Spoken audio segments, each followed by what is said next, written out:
2010ஆம் ஆண்டு. அப்போது திமுக ஆளுங்கட்சி, அம்மா அவர்கள் எதிர்க்கட்சி. ஒரு பெரிய மிரட்டல் விடுத்து அம்மா அவர்களுக்கு எதிராக மதுரை மாவட்டத்தில் பல இடங்களில் போஸ்டர் ஒட்டியிருந்தார்கள். அந்த போஸ்டரில் அம்மா அவர்கள் மதுரைக்கு வந்தால் திரும்பி செல்ல மாட்டார், மதுரைக்கு அம்மா அவர்கள் வரக்கூடாது என்று மதுரை மாவட்டத்தில் பல இடங்களில் அந்த போஸ்டரை ஒட்டி பெரிய மிரட்டல் எல்லாம் கொடுத்தார்கள். அதேபோல் ஜெயா டிவிக்கும் மிரட்டல் தொலைபேசிகள், மிரட்டல் கடிதங்கள் வந்து கொண்டிருந்தது. ஜெயா டிவியின் செய்தி பிரிவினர் இந்த மிரட்டல்களை பற்றியெல்லாம் தியாகத்தலைவி சின்னம்மா அவர்களிடம் சொல்லி அம்மா அவர்களின் கவனத்திற்கு கொண்டு சென்றார்கள்.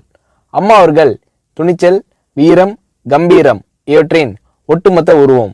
அதனால் புரட்சி தலைவி அம்மா அவர்கள், நான் மதுரைக்கு போய் தீருவேன், பொதுக்கூட்டத்தில் பேசியே தீருவேன், எது நடந்தாலும் எதிர்கொள்கிறேன் என்று சொல்கிறார்கள்.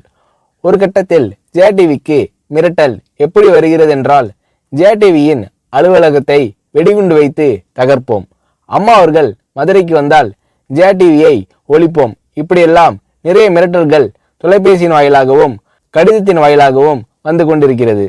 இந்த மிரட்டல்களை எல்லாம் கடந்து அம்மா அவர்கள் மதுரைக்கு சென்று பிரம்மாண்டமான பொதுக்கூட்டத்தில் லட்சக்கணக்கான மக்கள் மத்தியில் எழுச்சி உரையாற்றும் போது, ஒரு எதிர்க்கட்சியின் தலைவி என்ற முறையில் என்னை நீங்கள் மிரட்டுங்கள், ஒரு எதிர்க்கட்சியினை நான் நடத்துகிறேன் என்பதற்காக கழகத்தை மிரட்டுங்கள், ஜெயா டிவியை எதற்காக மிரட்டுகிறீர்கள், ஜெயா டிவியின் அலுவலகத்தை நீங்கள் தகர்ப்பீர்களா, ஜெயா டிவியை நீங்கள் ஒழித்து கட்டிவிடுவீர்களா, பார்க்கலாமா, ஜெயா டிவியை ஒழித்து கட்டிவிட்டால் என்னுடைய அரசியல் குரலை ஒழித்து விடலாம் என்று கனவு காணுகிறீர்களா?